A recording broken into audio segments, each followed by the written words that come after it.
Captain, incoming message. It was the dawn of the third age of mankind. Groovy. Hi-ho. This is me, Kermit the Frog. Hello there.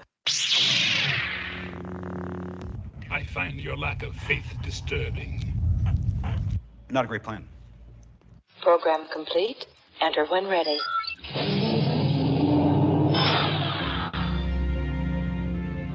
Let's see what's out there.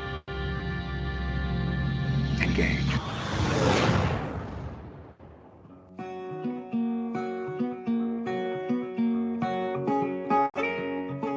Hey there, we're those Sci-Fi guys, and this is Those Sci-Fi Guys Show. Just two working dudes, different lives, different jobs, but a whole lot of love for science fiction and the fun that comes with. We are your hosts. I am P.S. McKay. Yeah, that's it. I forgot to write down. I'm running behind on my assignment today. Good news, everyone. We're those Sci-Fi guys. Oh my. And Dr. Zoidberg. No, damn it. And I'm DT Cavman, and I'd like to thank Professor Farnsworth for joining us tonight. Yeah. Oh, my pleasure. Goodbye. We need He's two a microphones flighty so you old can man, switch isn't from he? one side to the other. Flighty. Goodbye. Oh, man. How are you doing, DT? Long time no see. I'm doing all right. Yeah, it's been too long, my friend. If you haven't noticed, we kind of like gang tape these. We just recorded yesterday's episode last night. And now we're doing this today. We have no idea when we're going to be meeting again. We're kind of in a time of transition, everybody. Just kind of happens that way. So Next week. well, yes, that's true. We are doing next week, but after that, probably 2 weeks off. I don't know. I'm gonna have to spread it out. That this. I was thinking. I don't know. You never know.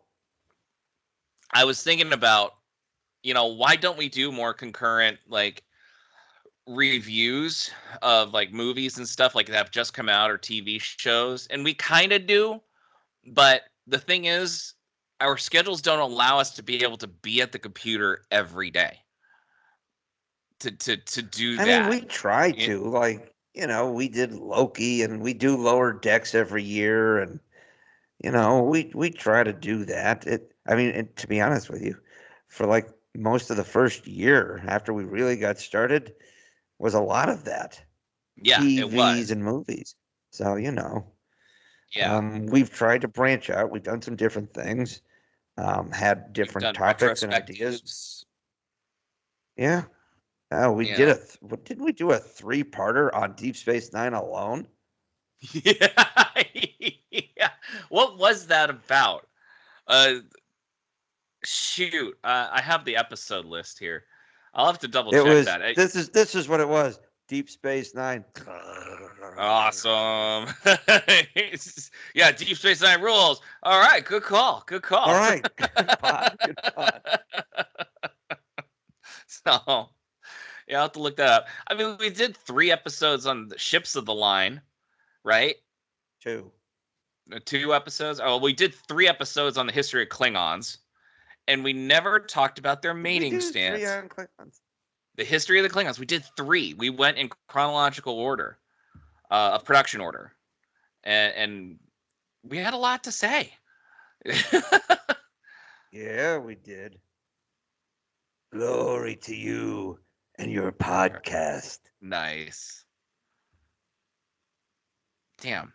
We did an episode on Terra Nova, too. I forgot about that. Yep. Are you jamming out and I can't hear anything? That's cool. Nope. Good for you. I want your she's got drugs. Gowron eyes.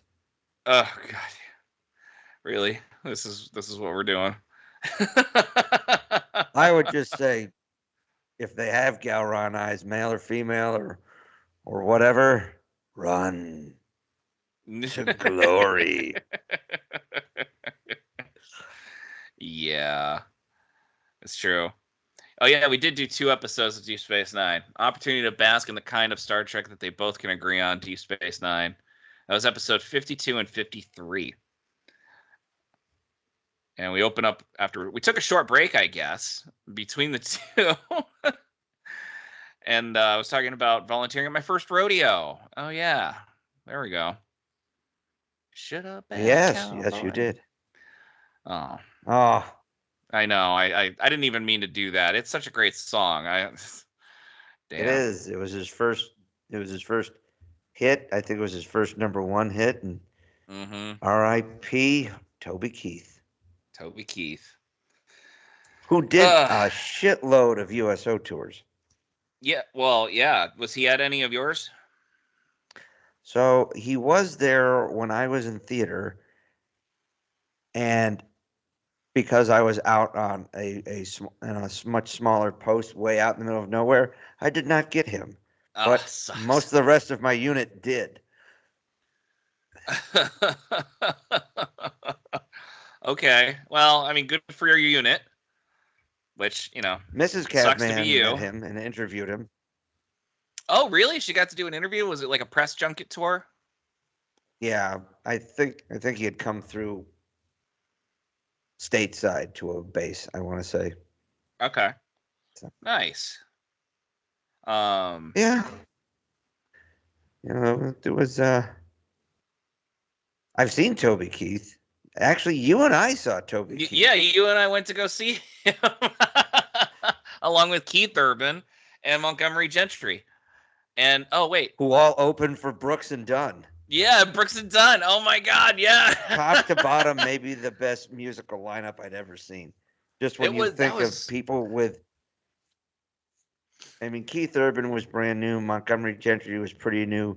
This was just as Toby Keith was really starting to, become big, and but think about it. All three of them at one point headlined. Yeah.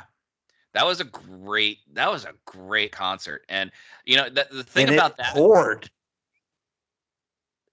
Yeah, I did. I forgot we had to stand in the rain. Like, I think I had kind of fun, actually. It was fun. You had a duster. You had a duster. I did have a duster. Hey, it worked, man. It worked well. Good call. All right, good call. Yeah, all right, good call. It's funny because I remember that was in the summer of '99, and summer was coming to an end. School was about to start. Yeah, and I had the worst summer ever.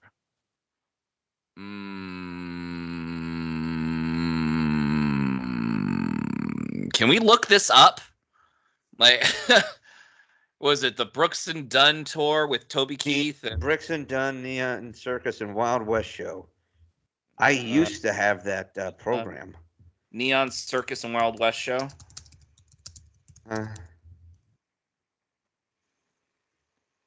Let's see. It doesn't. Damn it! I used Bing. This is the problem. I shouldn't have used Bing. Should have used Google. 2001. No way. It was the summer 2000. Well, that was a pretty shitty summer for me too. So, okay. All right. Greatest Brooks and Dunn included Toby Keith, Montgomery Gentry, and a relatively newbie to the country scene, Keith Urban. Because Keith Urban came out when my freshman year of college, going into my freshman year. Okay. All right. So it was 2001. Had a rough summer. Summer was coming to an end. And you were like, hey, why don't we go to this concert? And I'm like, all right, let's do it. I'm not, I'm just kind of now just rediscovering country after, because country was not that popular in high school. You didn't want to be known that you were a country song fan in any way, shape, or form. I didn't care, but I was still the only one who did. You always marched your own drum anyway. So, but here's the difference. Yeah. You played football. I did not. So, so we went, and I remember I was like, wow, I got to write these guys down. These are great songs. That was a great concert. Thank you for bringing me to that. That was.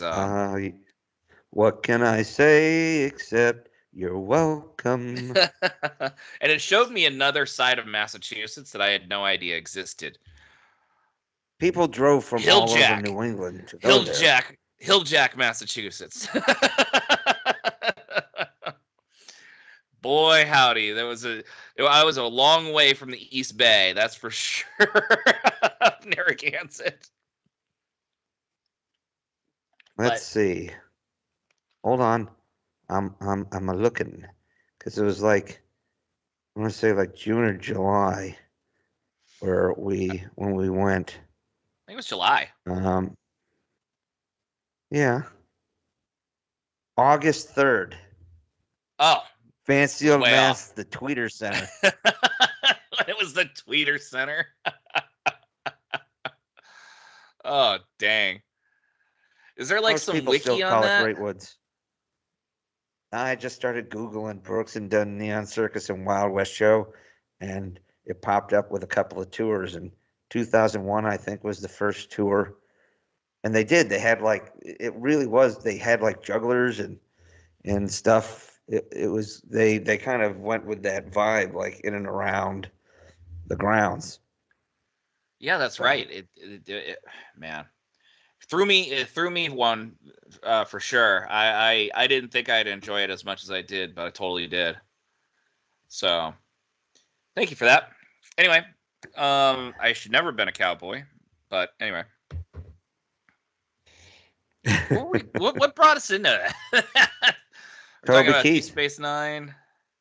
Oh, the rodeo. Yeah. Anyway. All right. So that's how we got there. Totally irrelevant to anything we were going to. It really does.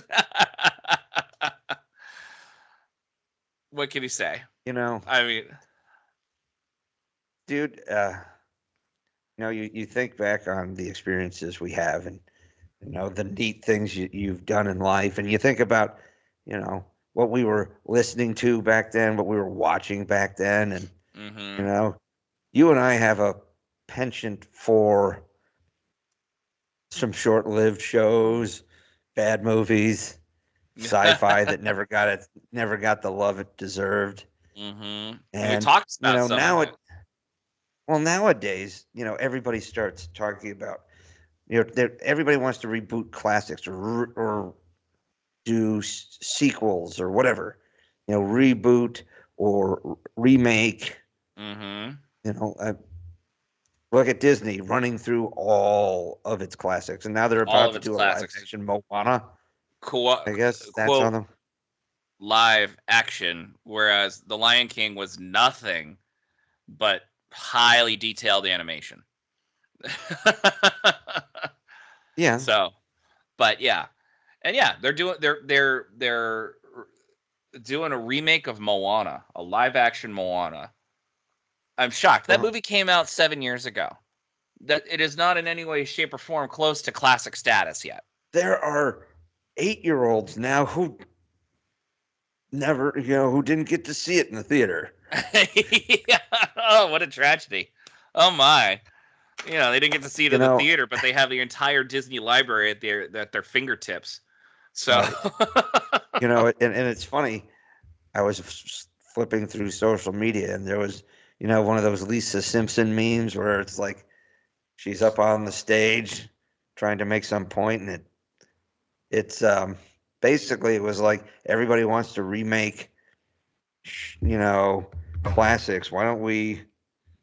Or I'll pull it up because great movies, they should remake bad movies that were based on good stories but did not meet expectations.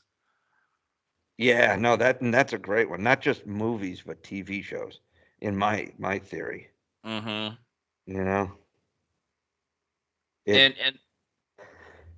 we did talk about some TV shows like Space Above and Beyond, a show that was kind of ahead of its time. And was doing gangbusters in the ratings, especially in comparison to nowadays. But you were going to say something too? Nah, keep going. I ran out. We've talked about shows that we thought could benefit from a reboot or a remake, particularly things like, take, for instance, yesterday you brought up Gene Roddenberry's Andromeda, which we and I will say while it took detail, it did go 5 seasons, so it was at least a 5. I know. I had all 5 seasons on DVD.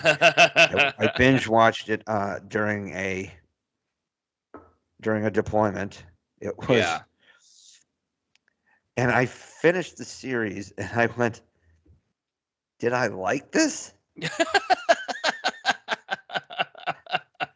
Because I think I was on I had finished like season 4 before I came home, and I still had like season 5. I was like wrapping it up when I first got home, and Mrs. Catman was asking, "So this show you like watching, is it good?" It's like, I don't know. I'm not sure. How many seasons are there? I'm on season 5, and that ought to tell you. Yeah. Well, I will say that there's some interesting sci-fi elements to Andromeda and whatnot, and this isn't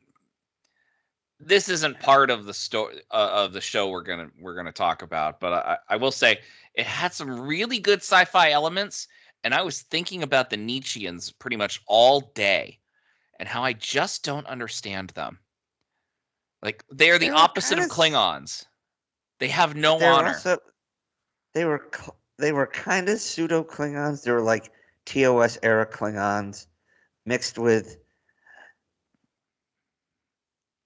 I mean, they're Nietzscheans based on the teachings of Nietzsche, and you know who else like those? Yeah, we know. We don't need to say it. But right.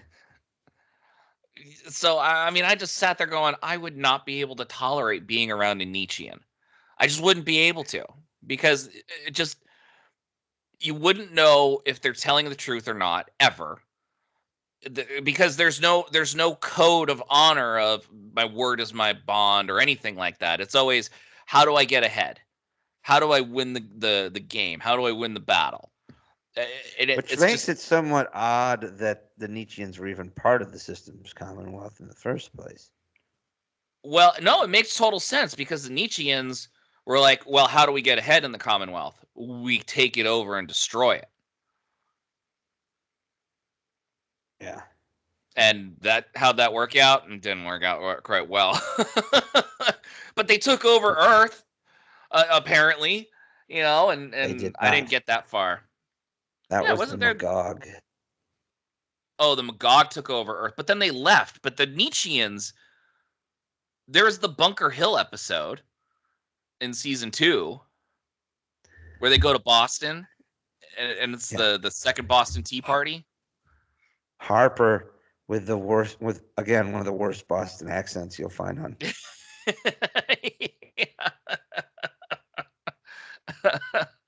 His brother was like one of the rebel leaders there, or something. Sure.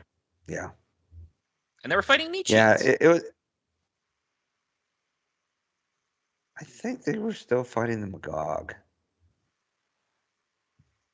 Let's see. But you know what? That's something for another time. All right. We're losing traction already on our discussion point. No, we're not. And you're going down a rabbit hole. So pull back. What we've got to discuss is, you said you've only watched how many seasons of Andromeda? Yeah. I'm only really most familiar with the first season. I've seen a few bits and pieces of Jesus. I've seen a few bits and pieces of season 2, and then season 3. That was when my life just went completely chaotic, and I couldn't watch any TV in any way. I was with the USC football team and the basketball team. I was doing, gotcha. It was a crazy time in my life. So, yeah. And then when I started working, like, God help you when you start working in the real world. That sucks. You don't know anything about that transition. Never do. Yeah. So, but anyway, please continue. Well, anyway, we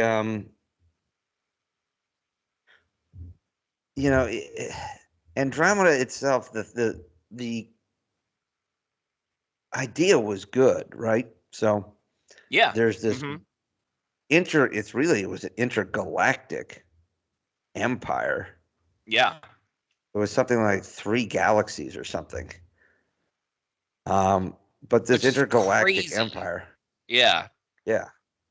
So it's this intergalactic empire. It's controlled by, or it's protected by, the system's commonwealth is protected by their high guard, which is their military.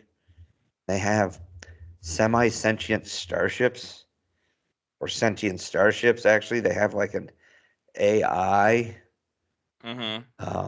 built in that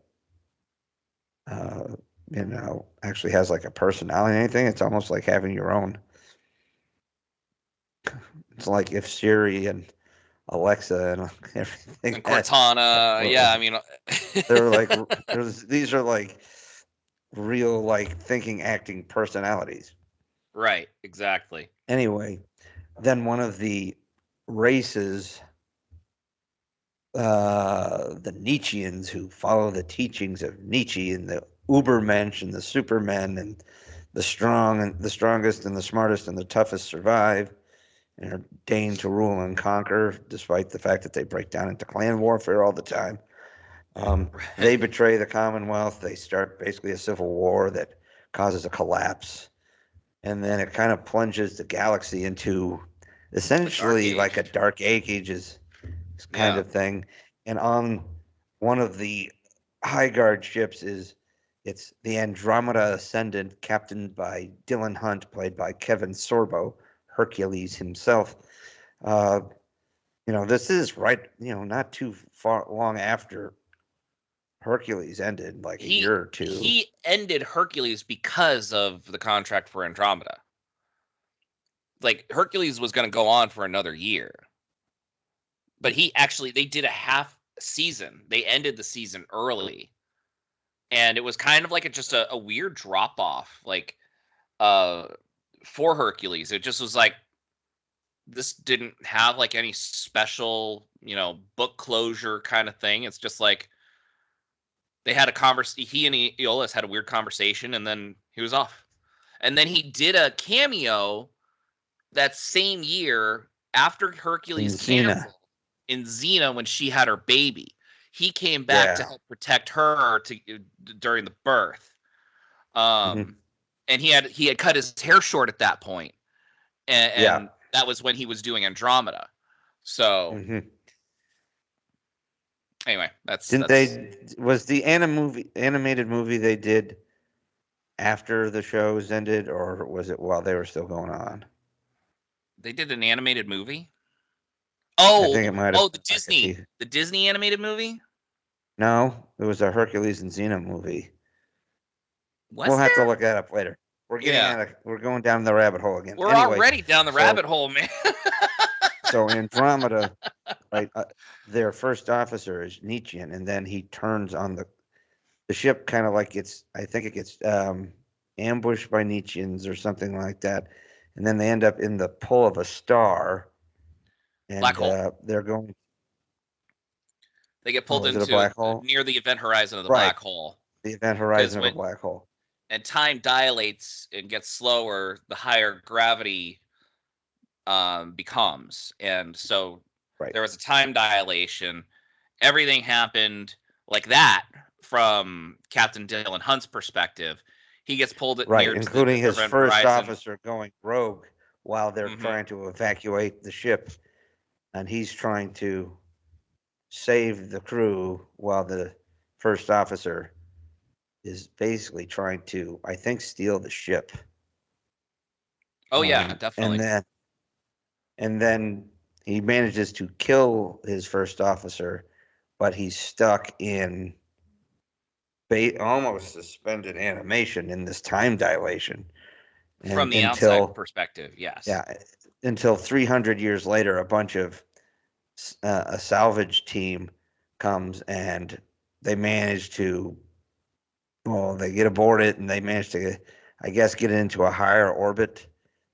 And they use grapplers to pull, which that's a little fudge. That's a little bit of a fudge, because if you send grapplers in, the time dilation would prevent it from actually hitting. Anyway, Yeah. It's timey-wimey stuff. I hate temporal mechanics. Yeah. Anyway, this crew, they pull back, and it turns out that this ship and its captain are the only thing left of the system's Commonwealth. Mhm. It completely collapsed within, I don't know, a decade or so. And the universe has become a more dangerous place. And it led to the invasion of the Magog, I think, was one of the things. And these world ships, and the Magog are being driven by some extragalactic, like, menacing force or something like that. The Magog are like bat-like creatures that like they capture and they like impregnate, their captives with they their feast. eggs. They feast on yeah. sentience. They rape. I shouldn't have said that word, but they do, and they lay eggs and other captured sentience, and doesn't matter It's your kind of gender. like- It's pretty awful. They feed off of you. Yeah. The eggs feed off of you. hmm And while certain insects, I think, do things like that in real life, this is where Star Trek has begun feeding off of its own properties, because that's what the new Gorn do. Yeah. Again, here's the thing. It's not feeding off of its own properties. They're literally stealing from its own properties. They did this in Discovery. We talked about that with season 3. I thought the term feeding was apt based on what we were talking about. I get it. I know. But it's too cute to represent the awfulness that they really did. Like the sheer hackiness of their work. So Well, I mean, and we talk about things needing a reboot, and it was a little wonky. It was a little not quite as sophisticated at times as Star Trek. That didn't have the name, honestly. Had Gene Roddenberry's name, which was in the title, in order, I think, to Right. get money. And it was something that could have been a Star Trek series, and then Discovery did it in season 3 when they jumped to the future, and the Federation was barely a thing. Right. Exactly. But it was still a Earth thing. left the Federation. Earth left the Federation. Vulcan. Yeah, Vulcan left the Federation. Stupid. Oh, Like, anyway, I mean, and there was so many humans still in the Federation and Starfleet, of course. But yeah, it was. Anyway, we talk about these things that like Andromeda itself could use I think 21st century, like technically it was a 21st century show, but a 20-year later reimagining, a reboot with maybe a little bit more. Some of the science fiction could get a little wonky. A couple of the characters were a little. All the elements to be able to do what new Star Trek just can't do. Like, i.e., be good. For starters, if Discovery had been planned from day one as the 32nd century, and a lone starship is like, if it was basically doing Andromeda's mission, like what Discovery did, they did it in like 12 episodes. It took like 3 years to get a full systems Commonwealth even somewhat off the ground with like 30 member worlds. They had the founding race of the Commonwealth was in hiding, and they were doing subterfuge throughout the galaxies to try to lessen the effects of the Commonwealth being gone. Like, yeah, they were that caring to try to keep its previous Commonwealth worlds as above water as they possibly could. And that was interesting. I liked that idea. Also, it's also interesting that Andromeda, it was not a human-centric Commonwealth. It was founded by other races that Earth kind of joined in with. But apparently Earth became rather prominent in the Commonwealth. And the Nietzscheans are essentially mutated humans, I think, right? Genetically engineered humans. I don't know if they were genetically engineered or mutated. I haven't gotten that far to the explanation of what the Nietzscheans were. And if I did during the first run, I don't remember now. So Yeah, well, I haven't watched it since the first time I watched it either. So, but the fact that they're called Nietzscheans, they look human. They definitely are derivative of Earth and humanity. That's for sure. So, but I would agree that Andromeda would actually be able to be the Star Trek that Star Trek can't be, because the mission for Andromeda was to make the galaxy a better place, or galaxies a better place, and to bring people together, which I know they tried to do in Discovery season 3. That was pretty slapdash together, to be honest with you. This was the purpose of the whole show, though, not just a season for Discovery. And which you got to is see basically progress. at half of a season of Andromeda. It really is, because Andromeda had 22 episodes a season. Yeah, they had 110 episodes. This show lasted longer than TOS by far. Yeah. Think about that. Enterprise too. Yeah. Yeah, Enterprise too.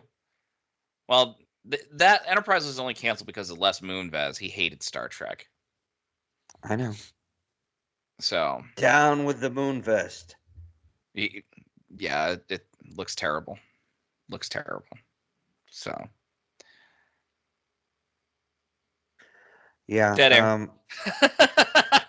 You killed it. I know. I'm waiting for you to pick it back up, but you're not. Well, like I said, Andromeda had a great premise, and I'm not even saying some of the not all the characters are bad. Just there was a little bit of execution because it wasn't Star Trek.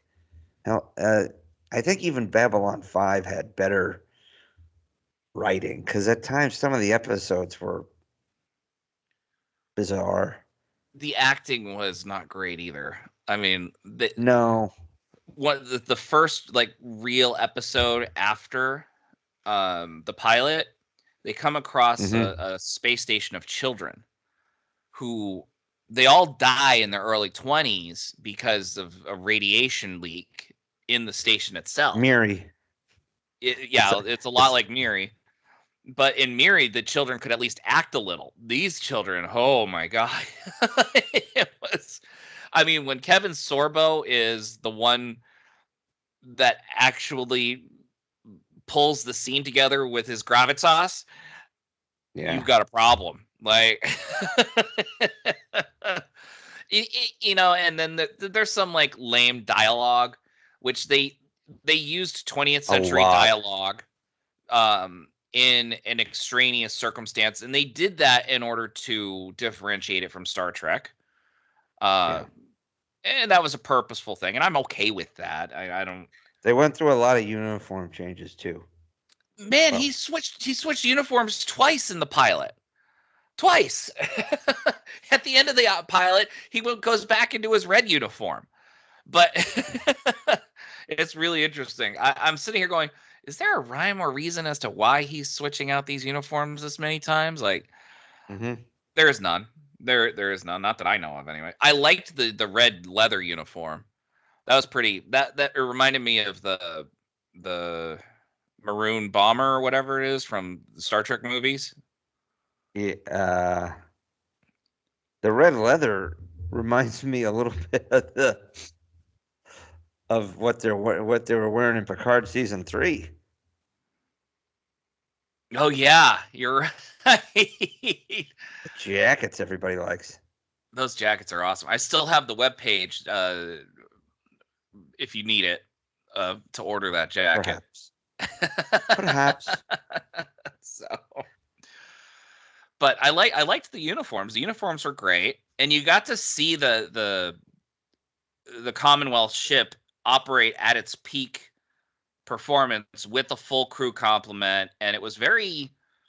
I was watching and I'm thinking, okay, these writers have watched Star Trek a lot. Because all of this dialogue can basically be taken from a Star Trek episode. Not a problem. Not a bad. I'm not knocking it. It's just interesting because Babylon 5, the dialogue would be different in protocol situations. Yeah. And this was very similar to Star Trek. Babylon 5's language was a bit more contemporary. Yeah, well, because they weren't gods like Starfleet officers are. So they didn't have as much of a formality necessarily. They were everyday Joes. But they were also a real military. That's true. And I don't know, I mean, do you feel that it was a realistic representation of a military, of a future Earth military, based off of, because it would come off of, let's just say, let's their just whole use the bizarre rankings, their U.S. whole traditions. Bizarre ranking system side. You know, all the weird ranking, how they would jump back and forth between Navy and Army ranks. Yeah.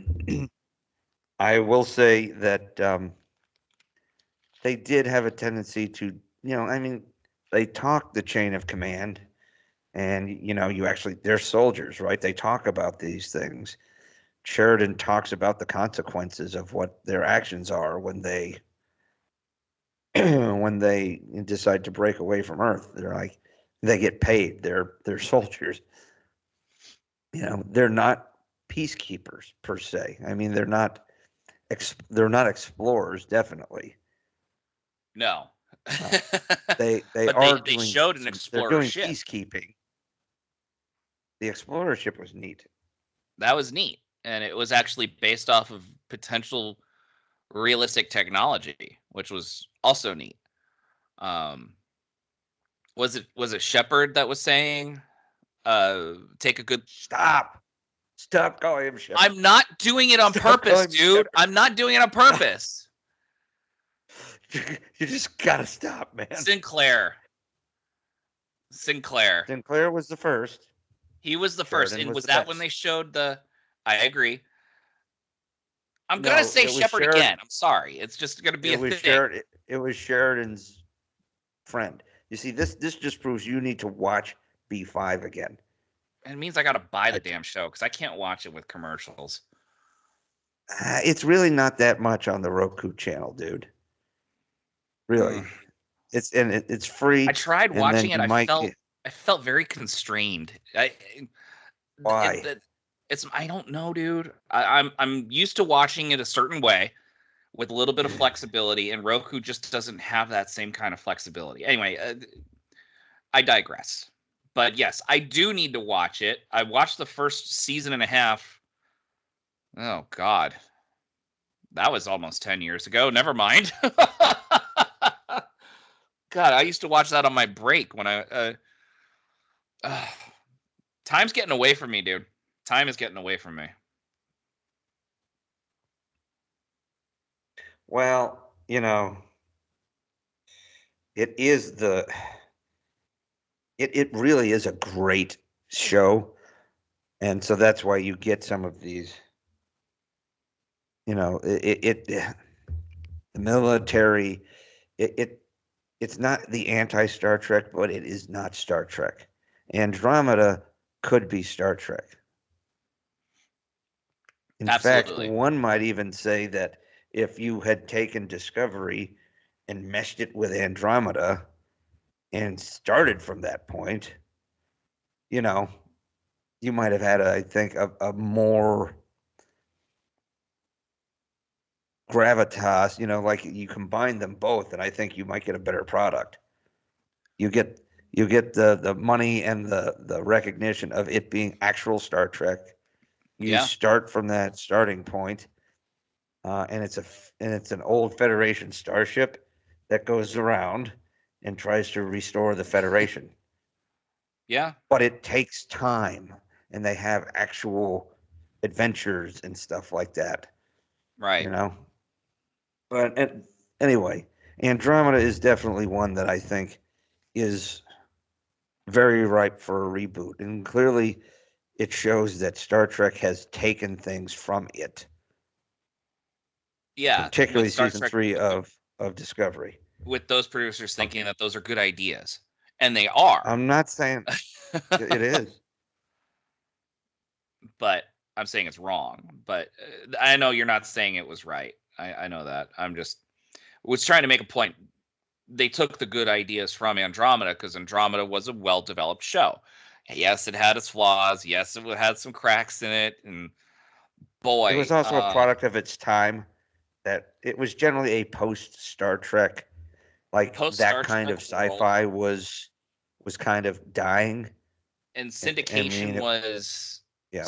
was still the savior for those kinds of niche programs. Plus, it was also Canadian, Well, which means it. And no insult, but at the time, I mean, they weren't. It wasn't. I don't even think it was produced in Vancouver, but no, it didn't have. It didn't have the easy access to the power in Hollywood at times. It's less of an issue now. Well, here's the thing, and maybe it's because it wasn't filmed in Vancouver, but Stargate was filmed in Vancouver. The X-Files were filmed in Vancouver, and Stargate had really good acting. They and it comes down to execution and writing and direction and stuff. So, but if you're doing this in Vancouver, they had the personnel with the experience to be able to do this. And I think it was in Ontario. I stand corrected. It was filmed in Vancouver. Well, then it blows the entire argument out of the water. So, but you know what? It might very well be. What kind of helped get it off the ground, though? They ran 5 definitely. seasons there. Stargate did. And now they did like all of the Arrowverse there. Right. Well, I mean, the tax credits are a really enticing thing. It makes the shows damn cheap, but you still get a really good production value. And think about that.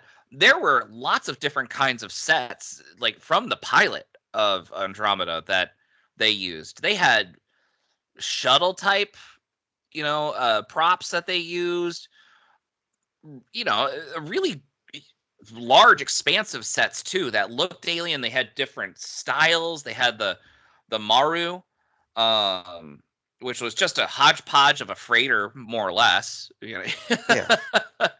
So so that was dark and cold and cramped inside, whereas Andromeda Ascendant was clean and cavernous and clean lines. I think another thing I think that would be good is how much better the CGI would be now for the starships. I will say the spacecraft. This is a product of upscaling to HD and Ultra HD to 4K, because when it was on regular television, the CGI was fine. Totally fine. But looking at it on my Super HD iPad or something, it's a little rough. It's a little rough, I will say. And you can tell it's a lot of reused models that they use and or reversed shots that they used in previous episodes and things like that, which that's fine. You got to do what you got to do. But it's definitely not great as opposed to even Babylon 5. I think they did an upscale of the series, and that CGI holds up rather well. I think they've been doing it. I mean, I've seen it, even if it's not been upscaled, and it still holds up rather well. Yes, it's a product of its time, but it's better than what Andromeda was. And that was Babylon 5 came out 7 years before Andromeda did. So yeah. But anyway, so I think we've nailed Andromeda down. Since this is not going to be an Andromeda retrospective, we're too far away from having watched any of it. But let's talk about some other things. One else I think that we had mentioned periodically over the years is Briscoe. Yeah. I think you argue that show wasn't flawed. It wasn't. and maybe this doesn't fit well because that may, you know what? You're right. Briscoe will be stricken from the record. It will go and join Firefly in the shows that were not treated well by Fox that deserve a second chance. Back. Yes. Yes. Which is an entirely separate episode, which we will do at a later time. You had some things, and please don't take this as me shitting on Andromeda, but I mean, look at Battlestar Galactica, right? Yeah. It had a cult following, but it was cheesy as shit. Yeah, agreed. It had a good premise. Mm-hmm. The execution was a little wonky. Very. And when they came back in 2000, in the early 2000s, and they did the reboot of Battlestar, and they stripped it down to like the gritty. There wasn't any alien. There wasn't, it was all, and it almost seemed realistic, Yeah. So yeah, and that was it. That was the galaxy is a dry galaxy. Like, there's not a lot of water in the galaxy, and which is, that showed a resource scarcity. Mm-hmm. It was a good thing. It was a good show, and it had stakes to it. Good stakes. They took a good premise, and they brought in a Star Trek mind. Yeah, and some pretty quality production. They nailed two well-known actors to be their top two leads. Mm-hmm. Edward James and oh crap. Yeah. Mary McDonald. Yes. McDowell. Yeah. Yeah. So, and they were great. They were a great yin and yang. They were awesome. Mm-hmm. They hated each other at first, but then it blossomed. And then it proved to be a big stepping point for some people like Katie Sackhoff. It got her that was her breakout role. Now she's a sci-fi queen, an icon even. And then you have, it was a stepping point for a bunch of other actors and actresses as well.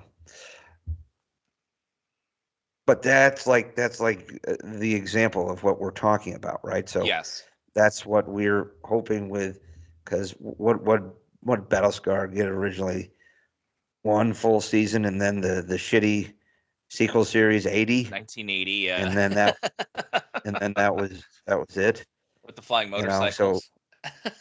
So and the Sphinx Andromeda. Helmets. Yeah, no, you're right. If Andromeda got a Battlestar Galactica treatment, that would be pretty awesome, because there's a lot of opportunity in an Andromeda series to go dark like that, and it would work. And I'm going to tell you this story about Battlestar Galactica because it's going to lead into my next suggestion that we can discuss. Let's do this. So a buddy of mine down in LA went to a symposium where the main cast of Battlestar came up on stage, Mm-hmm. and there was an interview done and everything. And he was in the crowd, and Edward James Olmos was talking about his agent trying to warm him up to the idea, and he said, I want you to read this. You've told this story before. I know. I'll make it quick. I need you to read the script. And he reads it. And he's like, why don't you have a title page? He's like, just read the script. I'll give you the title later. Okay. So he reads it, and he's like, this is amazing. This is fantastic. And then his agent tells him it's the Battlestar Galactica reboot. What? Like, his agent knew that he wouldn't have read the script if it had said Battlestar Galactica on it. And that was the thing. That was the biggest liability for that TV show. The legacy name of Battlestar Galactica. And it showed how hard of a sell it was to get the names they did, to have the studio back them up on it and everything. But gosh darn, they nailed it from the very beginning, and the studio trusted them implicitly from there on out. And they ended it on their own terms, which was great. I'm going to give you a movie that I think the premise is pretty close to there. There were some flaws to it, and the name needs to change. Okay? We talked about this movie a while ago as part of our guilty pleasures. Come on, Battleship. Drop the name. Battleship. Yeah. So first of all, pleasure. change the flipping name. Change the flipping name to from Battleship to something else. Like, I don't know what. And then Independence Day 3. Oh my God. Absolutely not. And if you look at the movie Battleship, really its biggest liability is the fact that it's based off of a board game. And the movie has its limitations because it has to throw elements of the board game into it. So take those elements out. But you can still keep like the square hopping, the pegs and the square hopping, the buoys. Yeah, buoys. Yeah. So not a bad idea in theory. Not a bad idea in theory. Mm-hmm. But, you know. But yeah, the problem was it's a video game. It's based off of a board game. Come on now. That's a little demeaning to the mind, you know. But so, like I said, take that out. You still have the premise of the alien ship there. It's probably emphasized that the alien ship is much more damaged, and you have a crew that's about to retire its own ship, and the captain is about to, captain had a lackluster career. He's going to be retiring upon the decommissioning of this ship. Sounds like Battlestar Galactica. Similar. That's why I segued into it. But like he's gonna retire, and all he wants to do is like just move on to retirement, forget about his career, and just try to figure out what to make of his life afterwards. And then this happens, and then they're stuck in this field with this, in this battlefield essentially, with this alien ship that's also wounded, so they have the opportunity to be able to fight back. Everything else works for the damn thing. Liam Neeson's fleet on the outside of the dome can't do anything because of the field. You got the duo, the physical therapist and the wounded soldier, hiking up in the hills and coming across a scout team of aliens setting up a broadcast thing. That all works. That's still there. You don't even need to change much of that, but just emphasize the wounding of the aliens and get rid of the board game elements, and you're good to go. And change the name. I don't know. What do you think a good name would be? A good title? Oh, come on. Let's think of a good title. Let's. Oh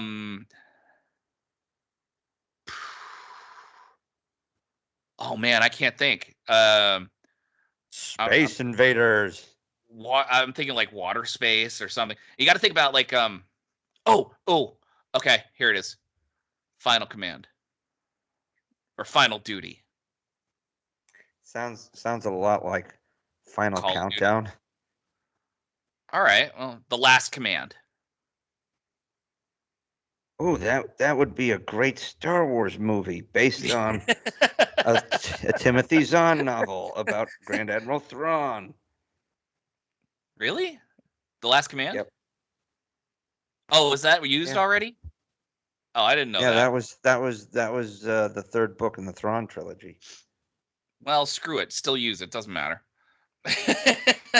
You're right. The Last Command was also, I think, the name of a movie about the Alamo in the 50s or something like that. But you could call it like Starship Down, or you could call it Starship Down. That's a good one. Yeah. Water War, or nah. Ocean Invasion, or Ocean Front. Liam Neeson in The Terrible, Horrible, No Good, Very Bad Day. Ocean Front. You could do that. So, I think we got some good ideas there. So, you think that works? You think does that fit the mold? Which is funny because it was supposed to be a big blockbuster. Massive. But yeah. It was also, again, they were trying to get Taylor Kitsch to take off. Poor Taylor Kitsch. I just don't think he got a fair shake. Wasn't he in John Carter as well? I watched John Carter, and I didn't think that was a terrible movie. It was a great movie. It was great. It suffered from terrible marketing. And that's the thing. I think John Carter might actually be one that could fit into this mold. Not just, I mean, it wasn't, I mean, there were some wonkiness to it, you know, but I think you could do a remake even now. What is it, like a decade later? And Yeah, came out 12 years ago. Ugh. it's still hard because I don't think it wasn't really that bad a movie. What you could You know, do is make it a TV show. It could be. I do think some of the things that they struggled with were a little bit of his. You know what? It might be actually better suited as a TV show because some of the things with the various species on Mars always felt a little rushed. Oh yeah, totally. Totally. And it was a long movie too. It wasn't like it was a short movie. I think not really long. It's 2 hours and 11 minutes. Felt long. They definitely well, then that's not a great sign. It's not a great sign. But I enjoyed it. You know, the whole Earth bookends there's definitely some, like, you end up with John Carter, you know, saving the day on Mars, and then you're back at Earth where, you know, all this mystery is going on. There's enough wrong with this that it could fit into this category, John Carter. I suppose, yeah. You'd have to make it more organic between him and the Barsoom princess.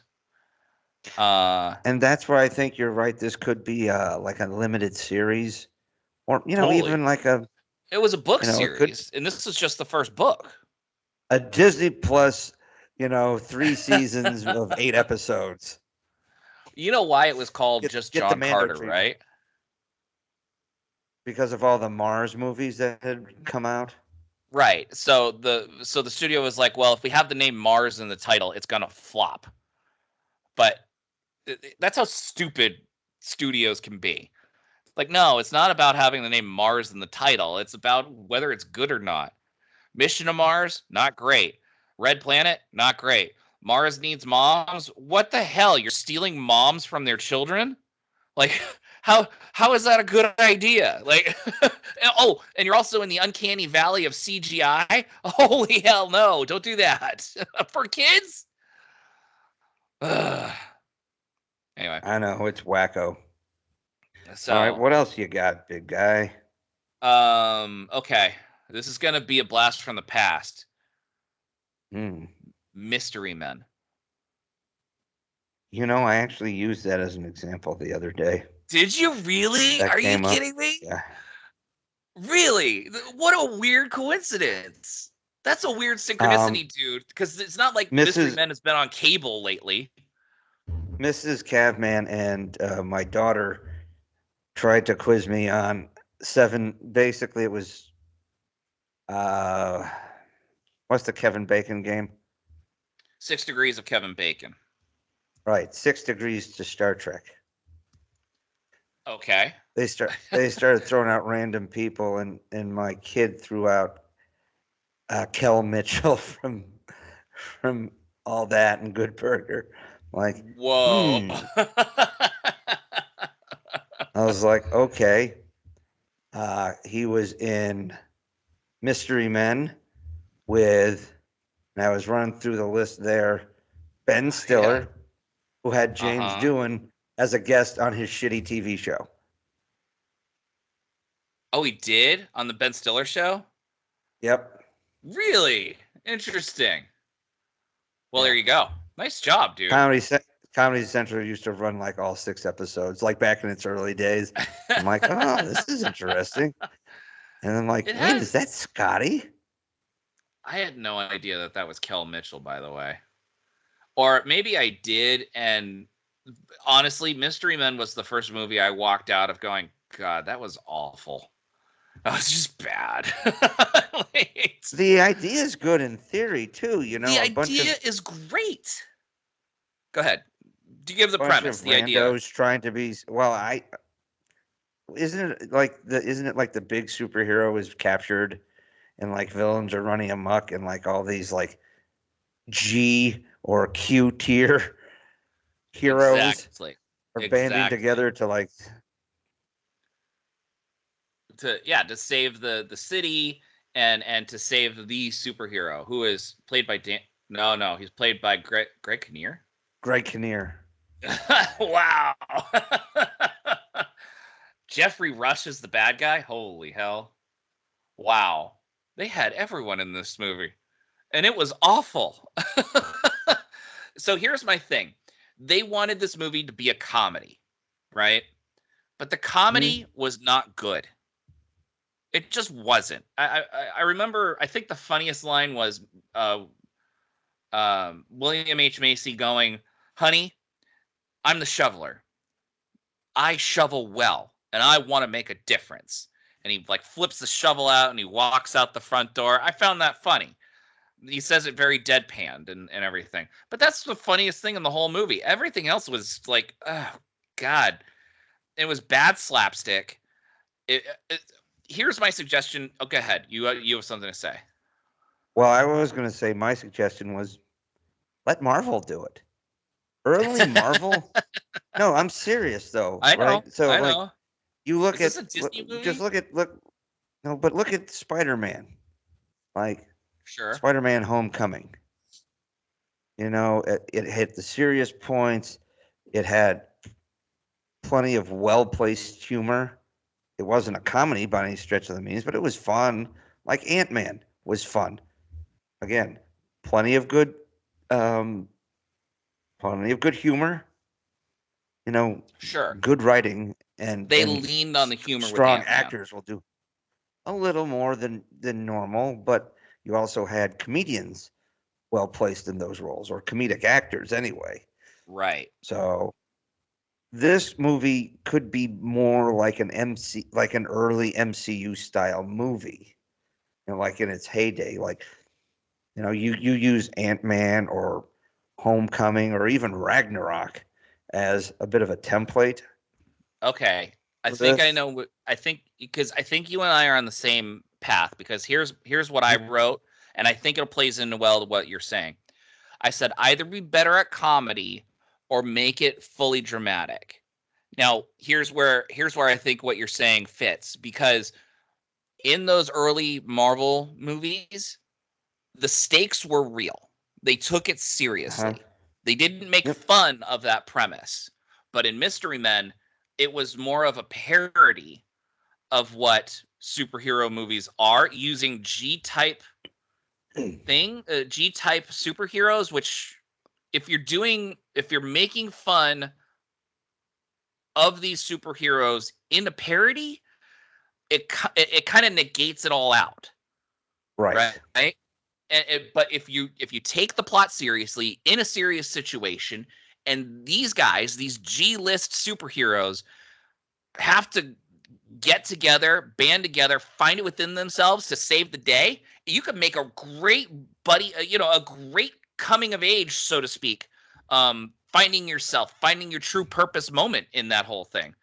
What's making you laugh? This was the entire premise, basically, of Legends of Tomorrow. Oh, really? Not like they were like G-list, but like when the guy came from the future looking for people to help, he's like, he told everybody that I picked, you know, heroes and villains with specific skills out of this time who were going to be legends, you know. And it turns out these were all people he could just pull out of the timeline, and it wasn't going to cause anything to collapse. Yeah. So there was a decent amount of humor in Legends of Tomorrow, particularly in some of the later seasons when they really kind of got their ball rolling. But I mean, they pulled known superheroes like the Atom, and you know, they had White Canary. They've rotated other people like one of the Flashes, and you know, Constantine, and yep, you know, Citizen Steel. Like some of these are lower tier DC characters, But Sure. then you also have Heatwave and Captain Cold, who were Flash villains, particularly Captain Cold. Yep.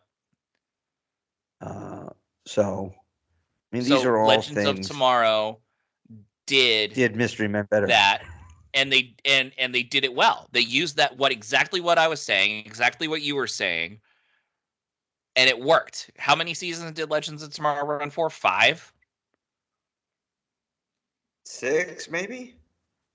And with several crossover events throughout those years. Yeah, and they had plenty of tie-ins with other, DC, some of the other DC shows,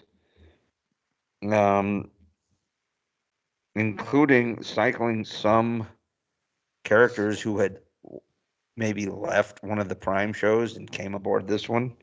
7 seasons, by the way. Yeah. 7 seasons, 110 episodes. That's a successful show nowadays. That is successful. That was a successful show 25 years ago. 7 seasons and 100 episodes. I mean, the number of episodes should be at least 70 more if you have 7 seasons, but yeah. Yeah, maybe 30 more. But you get my point. I get your point. I get your point.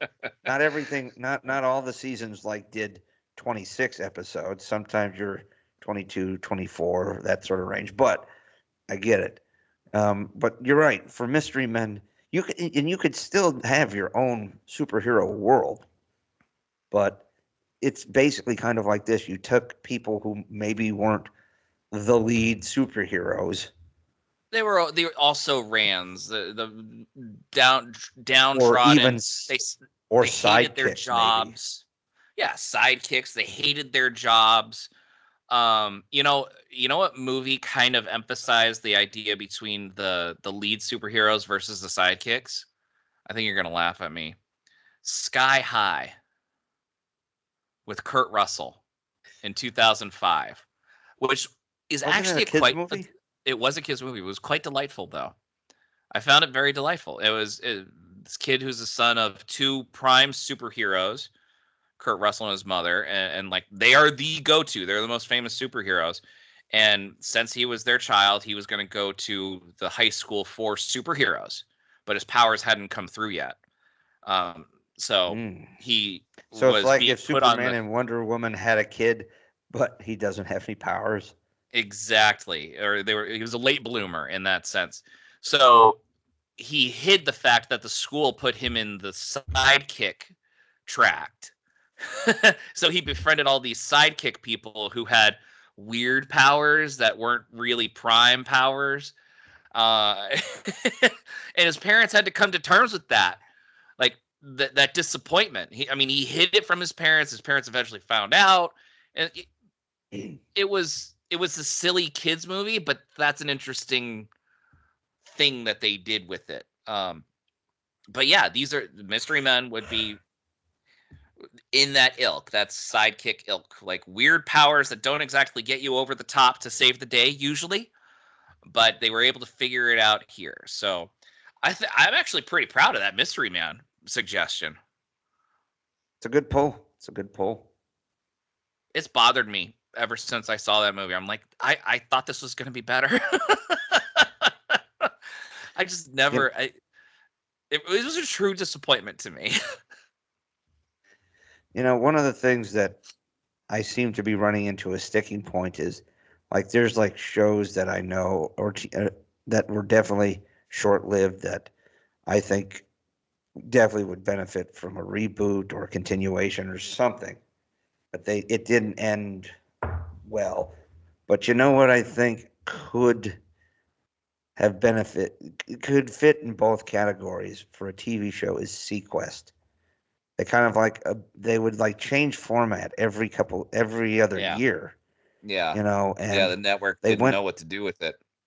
They did. They went away from its initial premise, more prone to realism, geopolitical stuff, a lot of environmental things. And I'm not saying I didn't enjoy the sci-fi elements, but when you keep altering the premise of your show, it does struggle.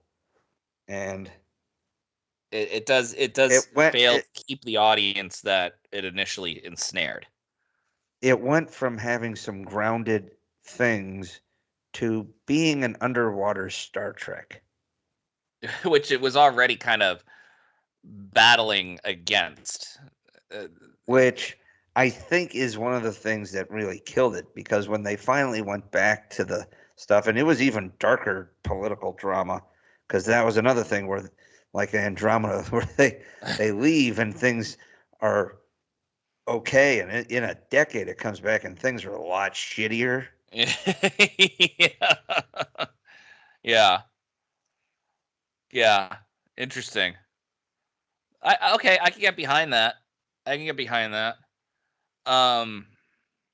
Because like Sequest season 1 was kind of off the charts. I mean, it was really good. And season 2 was definitely a dip in quality. They couldn't hold on to a lot of the cast, especially some of whom who had been pretty good at keeping it grounded. Yes. The doctor you lose, you lost the chief. These people Chief brought a real sense of old school Navy. Dr. Westphalen was kind of like a little Beverly Crusher-ish, but also but she was like a real legit scientist. No military, and then it kind of blurs, like the science aspect of Sequest was supposedly there, but all the green uniforms disappeared, and it kind of flitted off the main path. Yes. So that's definitely a show that if you were to drop back, bump it up another 20 years, because right now we're past the first 2 seasons of Sequest. We are. you bump it back another, say another 25 years or so. Set it in 2050 or something like that, and you really start tackling it. And then maybe this is something where you can make a 3-4 season, 10, 12 episodes. You get close to 50 episodes, but you're like, this is a show that could go very well serialized and with a little grit thrown into it. Yes, I agree. Completely. But that I will let me nitpick this real fast, because what you're saying is Sequest was a good show with a good premise, and then they messed it up, and then they tried to get back to their roots, and the damage was already done. Yeah, but it was that season 2 right in the middle that really just killed it, right? Right. And it was, it went off the rails so bad that even a return to form, and I think it went darker a little too early. Sure. Like if the show had been 5, maybe 10 years later, it'd be right in the midst of that Battlestar darkness, which would have fit. So I think they tried to get rid of the what they would deem the cheesy or immature sci-fi and go to some gritty stuff, and it kind of blew up in their face. So they miscalculated multiple times, derailing a very promising show. And weren't there 2 DeLuise actors in this? Peter DeLuise and Michael. Michael DeLuise? That's right. Those guys, they just can't seem to. They can't seem to do anything without the other. It's cute. Because they did Stargate SG-1 together. So yeah, and there's some good things that came with it, but after season 1, the show, and I enjoyed the show. I watched season 2. Tried really, But it was another one of those things where they'd put it on Sunday night, and then it would get preempted by sports events and stuff. Yes. Yes. It would. And Simpsons was on a Sunday too. So that hurt. And then the Simpsons went to Thursday for a little while, and then I don't know if they were on Thursday at that point or not. I don't know. A half-hour situation comedy that literally resets to the status quo is unlikely to be as affected. But I also get what you mean. So no, I'm saying that more solid? People tuned into The Simpsons than they did Sequest. Like that. Yeah. I agree. I agree. So let's talk about, this might be a mirror opposite of what Mystery Men was. Let's talk about the Marvels. I didn't see it, but I want your thoughts on this, because a lot of people lambasted this movie for taking the premise of Spaceballs, which in itself was a parody. Yes, that part could definitely. So we're talking about a movie that was taking a serious situation, as grounded as a Marvel movie can be, and then it was using a parodic plot device that was used in literally a parody, making fun of one of the greatest sci-fi franchises of all time. Great sci-fis. Yeah.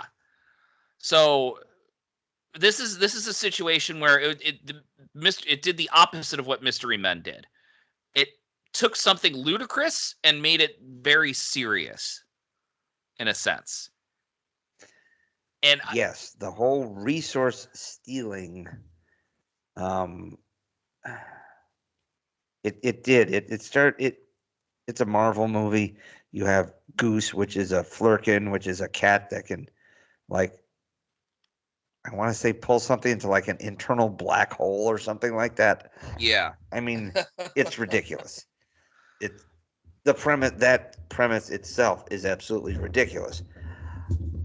But I will say this.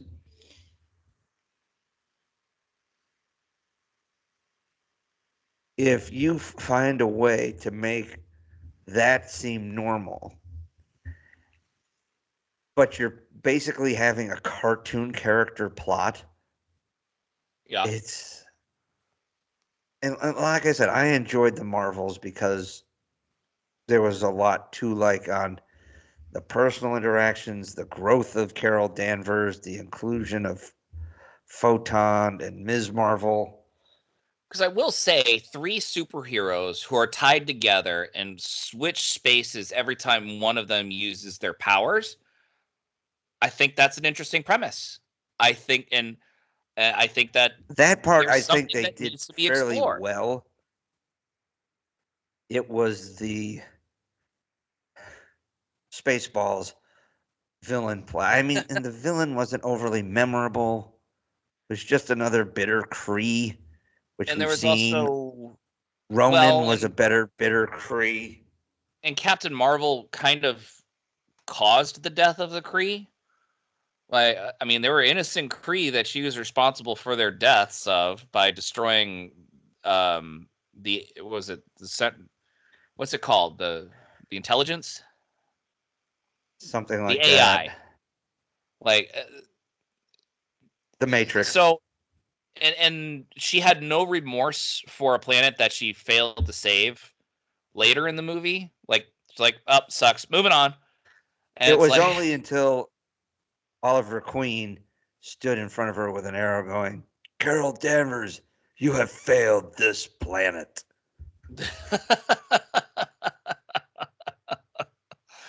It sounds like she fails a lot of planets, and I'm just saying. What is bad too is how this was the movie that probably should have tied into Secret Invasion.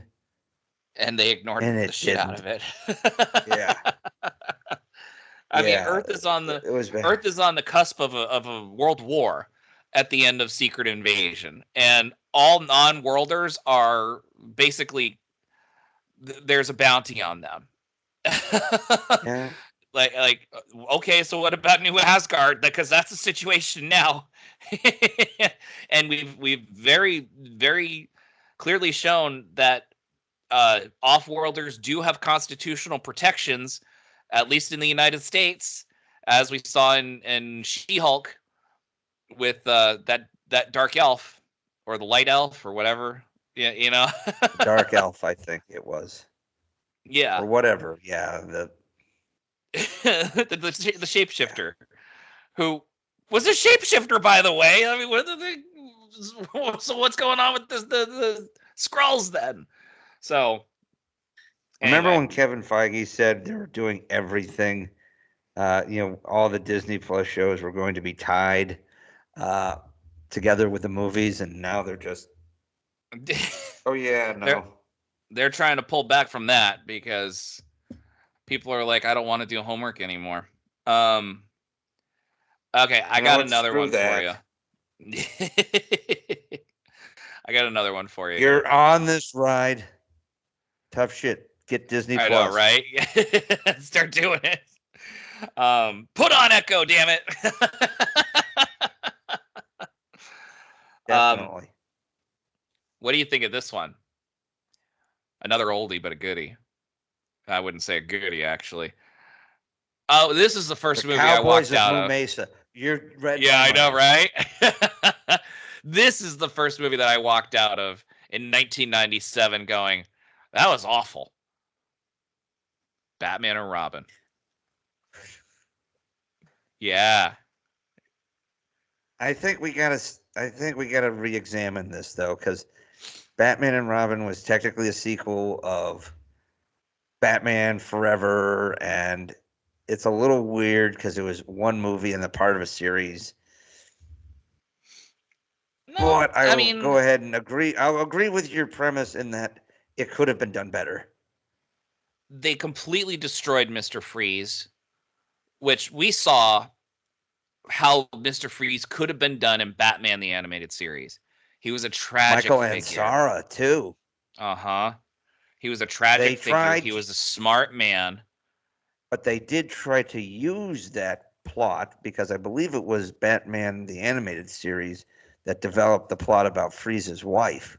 Exactly. The animated series they really made Mr. Freeze movie a tragic figure. They gave him a real personality and a real background. Like, he's not just an ice to see you kind of man. But they cast Arnie, who's, and I'm not saying Arnie's a bad actor, but Arnie, some of his most entertaining things are when he is spouting these ridiculous catchphrases. Right. Like in Predator. You're one ugly mother bleeper. Yeah. Like, it's like, so, I mean, we'd have to recast Mr. Freeze. I would even say make him Jeremy Irons. 1997 Jeremy Irons. Yeah. And Alan Rickman wouldn't be bad either. Alan Rickman would have been fantastic. You need somebody who can play a good. Hell, even Patrick Stewart. Ooh. Yeah. Patty Stew would have crushed. Yeah, he would have. 1997 Ian Patrick McKellen. Stewart. Ian McKellen. I don't know. Was he too old at that Too old? I know. I mean, he was Magneto. He wasn't even cast as Magneto in for 3 more years. I know, but Magneto was supposed to be of like an older type, whereas this is a man who had a younger wife. Mr. Freeze did, and he's a younger man. A serious man, but a younger man. And I know Pat Stew is not that much younger than Ian McKellen, but... And Pat Stew has a much younger wife. Yeah, he does. Come on, man. I'm just for that is a bad reason. For a finesse sake situation, I'm just saying, like, and then really focus it on that, and then you have Poison Ivy, who has her own issues, right? You could still keep these villains. Uma Thurman, I would not recast, but I'd give her different direction.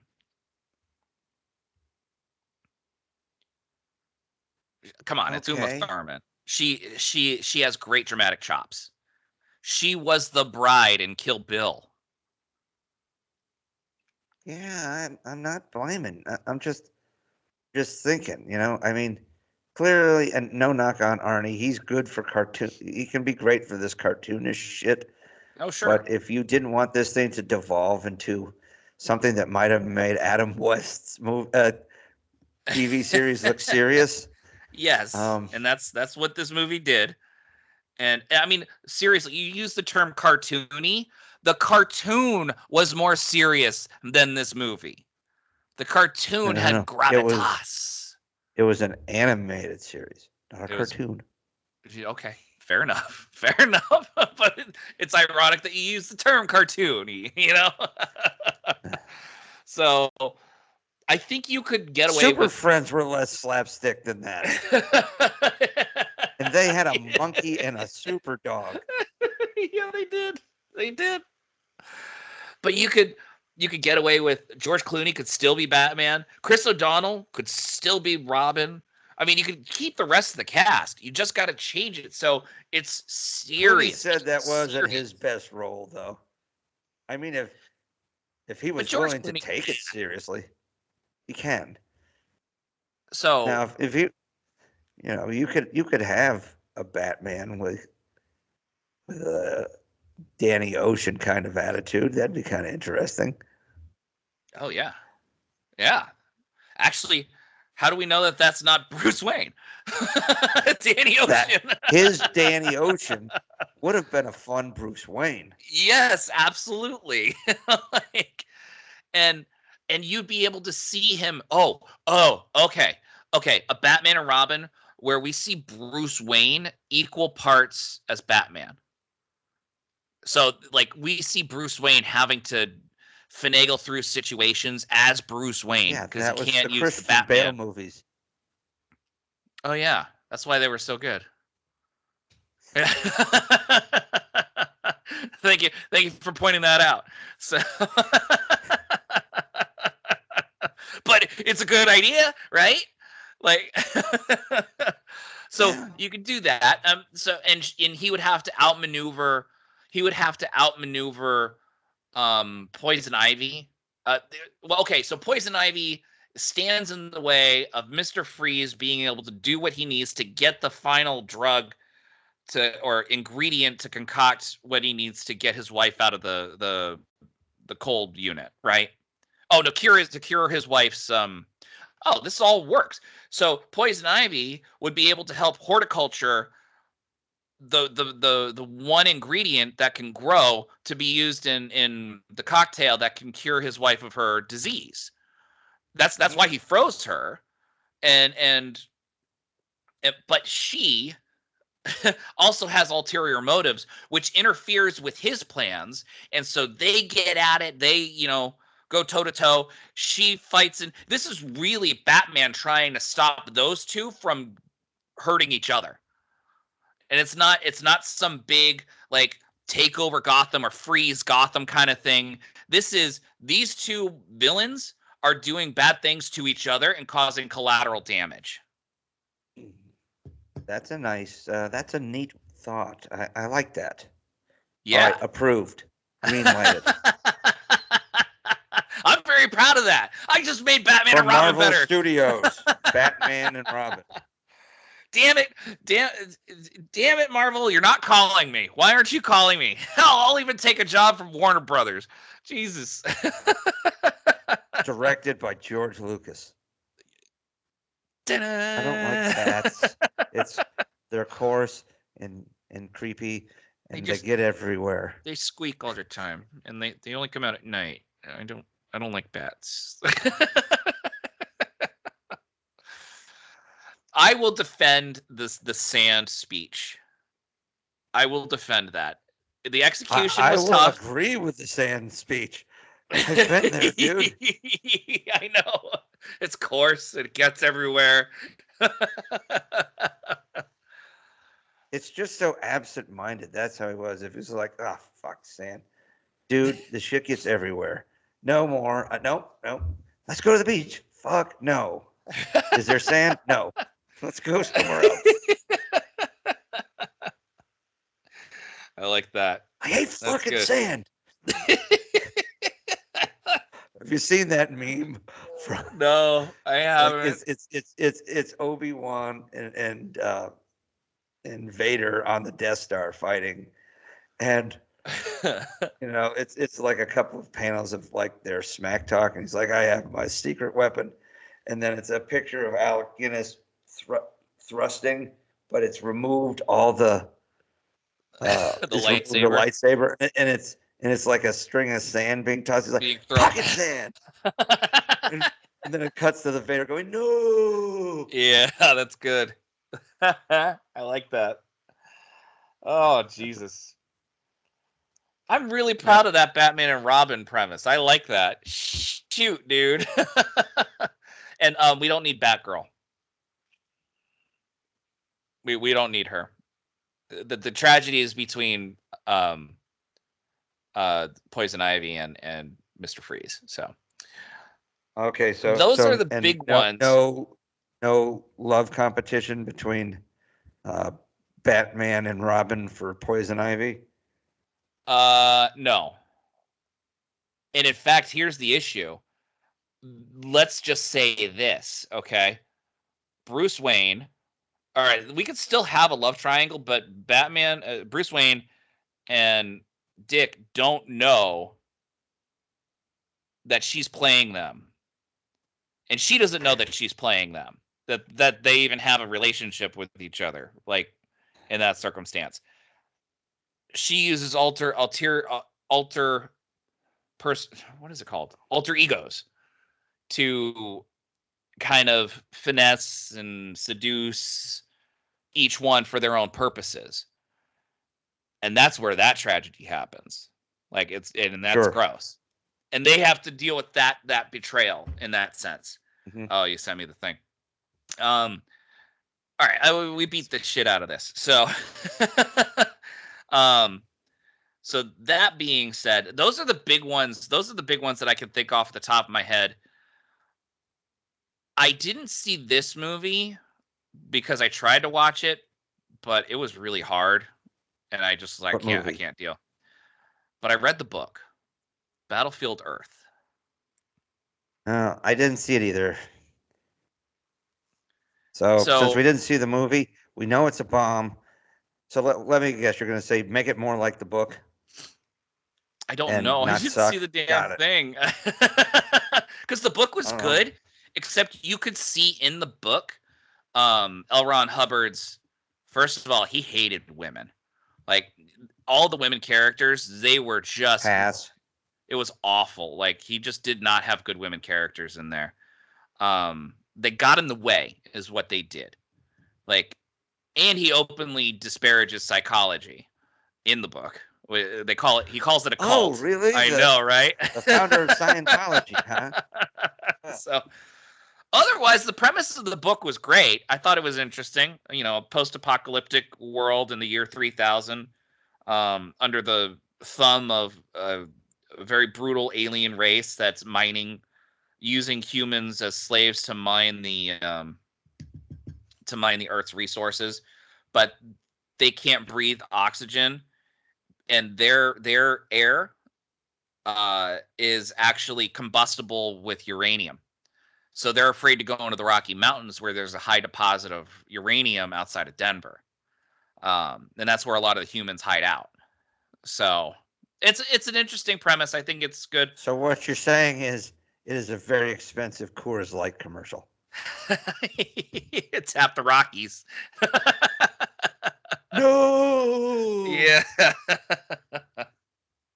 Where the ending is tap the Rockies, motherfucker. Right. So those are the big ones. I wrote down Tremors, but I honestly think that's the perfect monster movie. Tremors is just a cult classic that it's the perfect monster movie. They've tried to make every sequel has just been not great. So I thought the but second one was relatively decent with bad science, with bad special effects and CGI. well, you still had Fred Ward, who usually brings a pretty good B-list charm to roles. Yes. but the first movie had Reba McEntire. Yeah. Reba and man. And Paul Gross. That was them. That was the married couple. That was the first monster movie that I ever really wanted to see as a kid. And my kind of parents wouldn't let ridiculous. me. Huh? It was kind of ridiculous. Oh, it absolutely is. But I honestly think it's so well done, and the effects of it are they hold up really well. I still don't understand how they were able to get all those animatronics underground like that in open air sets like that. It's just insane to me. For such a low budget kind of movie, schlock movie, it wasn't that schlocky. It had good humor. The acting was pretty good. I mean, I know it's a cop out to say that, bring this up and say that it's the perfect monster movie, but it is, and I just couldn't help it. I'm sorry. It's like if Jaws was in the desert. Yeah, you're right, and absolutely right. It is. It's Jaws in the desert. Son of a gun. You know what was kind of a popcorn movie was the original. It was Doom. Do you remember? Did you see Doom? Oh, with The Rock? With The Rock and Carl Urban? No, because all right, it wasn't that great a movie. Unnecessary, unnecessary jump scares and stuff that I did not want to deal with. But the very end, I think it was during the credits, once the lone survivor kind of gets like the big gun, then it literally BFG. goes first person shooter. It does. Yeah, it's a first person perspective. That's how the movie ends. I remember seeing that as a clip and whatnot. Oh man, that's actually something that that most critics really liked. It's like I've seen lists. It's like one scene that almost saves bad movies, and that was one. That was really. It was good enough to almost save that bad movie. Interesting. Yeah, I would have found that super meta and taken me out of the whole thing. Well, I mean, they've made a couple of movies like that. There was that Hardcore Henry a few years ago, where the guy's like running around like fighting everybody. But that was the whole movie. But it's all first person. Yeah, I can get behind that premise. That I can understand. It's just you change the camera style like at the very end. That would take me out of it. But I bet it was executed really well. I've got one for you now then. Okay. Nemesis. Oh, God. Okay. The premise is good. There's a good premise to this movie. All right. This is probably going to take the rest of our brain power for the rest of the show here. I don't even know where to begin with Nemesis because you're right. There are good parts. There's a good premise to it, but I don't like the idea of them cloning Picard and then the Romulans are like, we're just gonna send him to the mines of Ream. Here's where I've got this. All right, we strip this down. All right, first off, B4, chop that.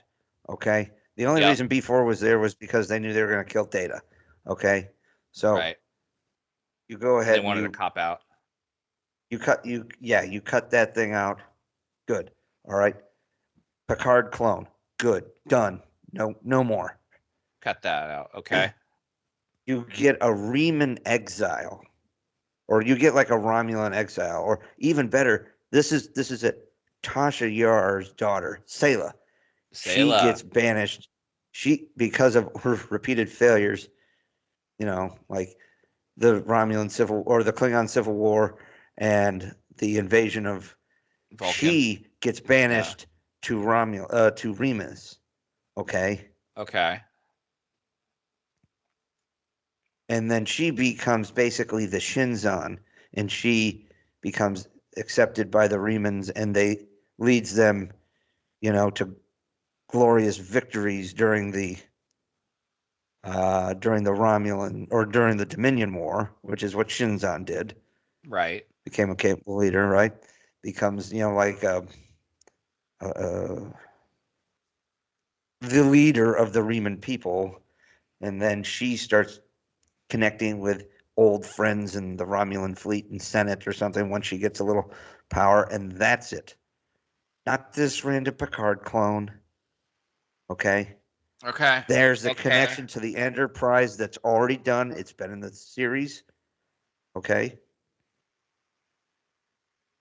And then you still have the same thing. They wipe out the Senate, they start everything.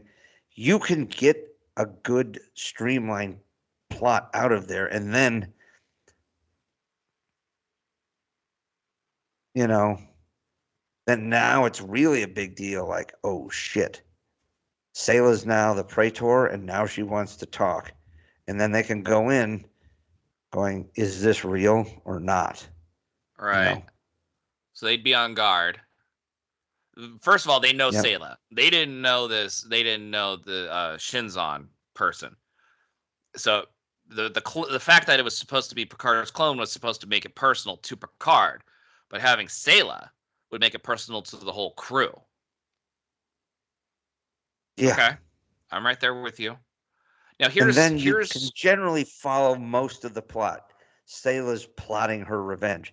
This is another reason why it makes sense, more sense than Shinzon's plan, against the Federation. Right. And I can Sayla get has behind legitimate that. beef. And there's a way that you could do it and film it and use a little bit of exposition so that an audience goer who is not too familiar with the Next Generation could still understand. They would at least understand her and her history. You can almost do a little. It's kind of like what they did to start First Contact. Yes. Some of those visual cues. You can throw like a 2-minute background clip. Well, they kind of did that with Shinzon, and you could do a variation of that. You could show her being stripped of her rank in front of the Romulan Senate, at like an impeachment or a trial or whatever. Having her sent to the Reman penal colony on Remus or whatever. You could show all that, and then you could have Picard talking to someone about the ramifications of dealing with Sayla and why it's so heavy on them. You could also have her doing a voiceover towards the beginning of the film, like leading right up to the massacre of the Senate. And it's like it pulls back to like her talking to one of her allies or something. Yeah. Just before somebody goes in. But you do that where she kind of narrates like a minute or two montage of 2 minutes is a long time in movie. In then movie a minute. Speak, but yeah, you get my it point. could be done. Yeah, I do. I get it. I'm sorry, that's nitpicky of me. That wasn't necessary. Here's where I want to diverge from the original plot point of Nemesis. They stole Star Trek 6 and they stole from Star Trek 2. In the sense that Star Trek 6, they had the cloak that could fire while cloaked. Like, the cloak is perfect. I can get away with Star Trek 2 because you have a personalized villain to the crew that would mean something to them. So I guess all right, I brought up Star Trek 2 only because it felt like they were taking too much from Star Trek 2 by using Shinzon, who meant nothing. Using Sayla would negate that issue. So really it's the Star Trek 6 part where they're just battling out for no reason with a perfect cloak, and and whatnot. I mean, the battle sequence was okay. You'd also have to make sure that the crew is not so tired and old and tired, which is what they all look like. But I also think that having a foe like Tasha, like Sayla, I think would actually have given the crew a boost. Because first off, there's Denise Crosby, right? She's getting us her time to shine. Yeah. Okay. Mm-hmm. You could still have Ron Perlman be the viceroy, or you could have you could bring her on board, and then you could spend a little money somewhere else on another guest star or something to maybe bring a little star power. You could have a Federation ambassador or something who's recognizable, or you know, a Romulan ally or something. You know, you can find something, right? Yes. Pull it together. Yeah. And it's good. I tell you, the Sayla ploy, because then there's also that. What would be her motivation? Actually, because she took revenge on the Romulan Senate. She's in charge of Romulus now at this point. What is her motivation now at this point? To destroy Earth is to truly destroy the human part of her. Okay. I just feel like the whole destruction of Earth thing is really played out. And I know we're talking like from a 2002 perspective. It felt played out back then. But let's not forget, though, the Romulans were the first true enemy of Earth and the Federation, right? Yeah. You know, she could rile up the Romulan people by revenge for Sharon, revenge for for our defeat to the lowly Federation, having to scrape to them, you know, all the shit she was telling to the Duras family during the Klingon Civil War, you know. Right. Yeah. It continues her character arc, right? Her vengeance against the Federation, her vengeance against her humanity. And much like they showed in Star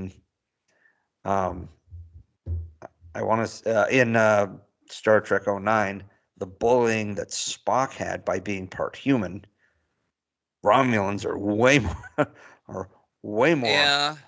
Yeah. I can see that. Yeah. Interesting. Okay. Plus, you have a known character. It's almost like it's a little bit of Wrath of Khan, bringing back a known villain, a great villain. Here's the other thing. With a personal connection to the crew, and if it ended up being the last movie of the crew, then it makes more sense than some random. Yeah, it's a good bookend. Better book. Yeah. Here's where I think I would diverge from the final battle sequence. Instead of having it be in the Briar Patch. Oh, no, that was Insurrection. But in that nebula too, right? Instead of having it be isolated in the nebula and the Enterprise can't call for backup, and then they have like 3 Romulan ships help save their butt, and the Romulans are saying, we consider this to be a Romulan matter only.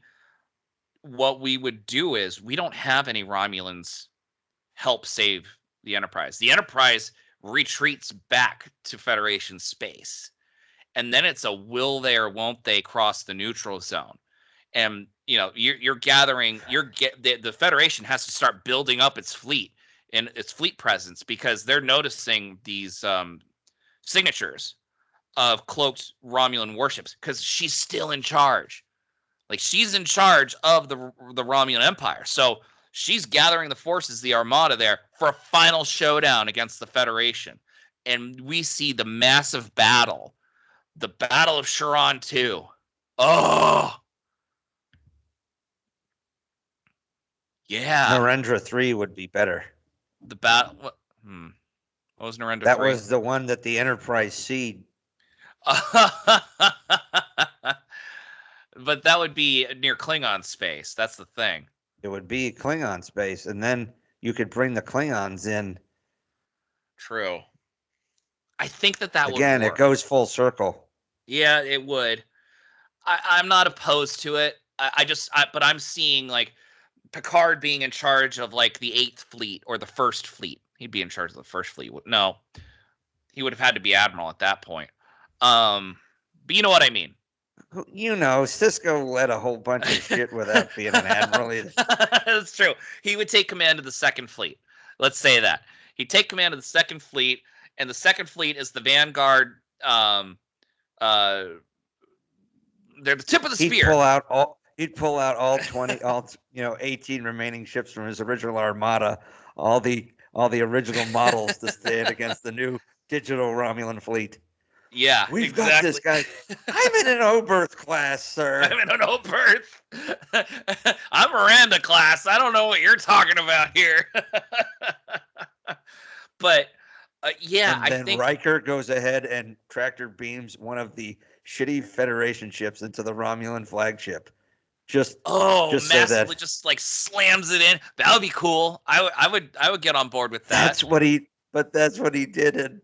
Remember, that's what he did to Vadic's ship in Picard season 3. That's right, he did. Yeah, that would be great. I would get on board with that.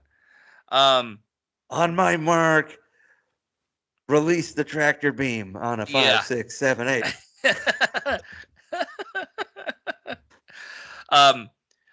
But my beef with Nemesis was that final battle, which was supposed to be this big thing, always felt small scale with overstated threats. Because number one, there weren't a lot of ships. Number two, the Enterprise was the only ship in the quadrant. You only really saw that old trope. You only saw the bridge on the Enterprise. You didn't really see the rest of the crew handling the battles, the battle stations and the circumstance. Yes, you wasn't did. Really. Well, it wasn't well done. Riker's if I can't remember it.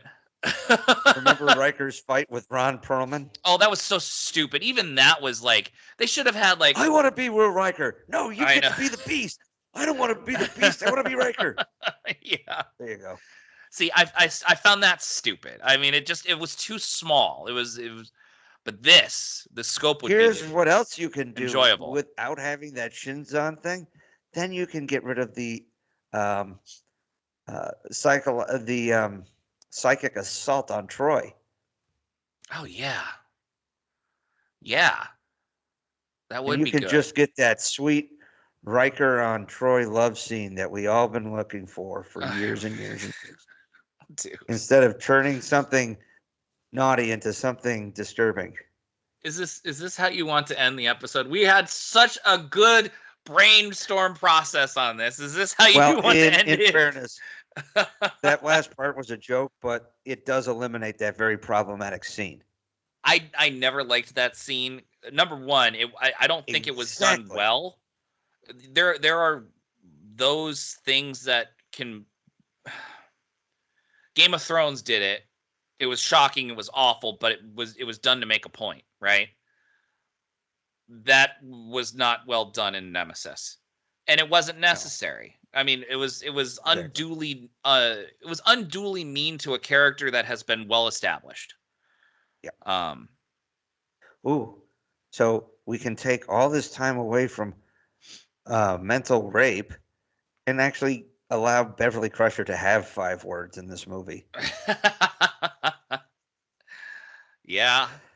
But there's also something, right? You strip down some of this extra shit, and then maybe you can give a little bit more to, like, what was great about Star Trek 6 was that at some point, every one of the major characters at least had some moment where they were doing something. Yeah. Sulu was captain of the Excelsior. Chekhov was basically the relay man for both Helm and Khan. But he basically took over the role of chief of security during the hunt, right? That's right. He did. Yeah. During the investigation. Exactly. You get a couple of good scenes with him. Then you get Uhura, who cracks the code. She's demonstrating her linguistic skills, and that I do think they screwed her a little in that she's supposed to be she should have known that already. Officer. She should have been better. still, that was her scene. And then she's the one who's like, what about all this equipment we're carrying to study this stuff? It's got to have a tailpipe. It was her idea. It was. You're right. Gas. Yeah. Spock came up with gas, and she said, well, something's got to have a tailpipe. So. Right. Scotty finds the boots, Scotty finds the uniforms, and comes up with the inventory saying that there was all this stuff, and then of course he also gets to kill Odo to save the president's life. Poor Odo. I think I like this. Everybody got a little scene of their own, or a Right. couple of small scenes of their own, which And that I could don't be done. really feel that Nemesis gave, at least Beverly. No, definitely not Beverly. I mean, her story was kind of done. I get it. I mean, and that's the problem. I mean, a better writing should have been. Here's the thing: better attention should have been brought to that. But you also could have played up the relationship with Picard so that it's made more sense when Picard season 3 finally rolls around. And he's got a kid, another one. Right. Yeah, he never really had one, but kind of did, but didn't. Yeah. So my idea not only streamlines all the excess crap, but brings it back to a Star Trek story, something that would give it gravitas to the crew. Yeah, I think so. I can agree with that. All right. Nice job, sir. I think you earned your pay for today. What do you think? You know what? To be honest with you, the Sela thing came up right on the spot. Did it really? That's some of the best ideas do that. Like in What We Left Behind. Ronald D. Moore with the Ira Stephen Bear. They come up with a whole season, season 8, in 2 hours or half a day, and they're not being paid for it. But they probably got paid for something. I'm sure they did. I'm sure they got some sort of residuals from this thing. Yeah. But that being said, anyway, that brings us to the end, everybody. So we hope you enjoyed our ideas, because I freaking enjoyed our ideas. Who knew it would be so much fun to actually repair sci-fi, right? So on that note, everybody, you guys keep dreaming. We'll keep working. I'm P.S. McKay. It's out there. And I'm DT Cavman, and I put it out to all of you. If you have movies and TV shows that were bad that you think fit, that you want us to discuss, reach out to us. Let us know what you think. And if we get some feedback, maybe we'll do a part 2. There you go. But from now on, I'll see you on the high ground.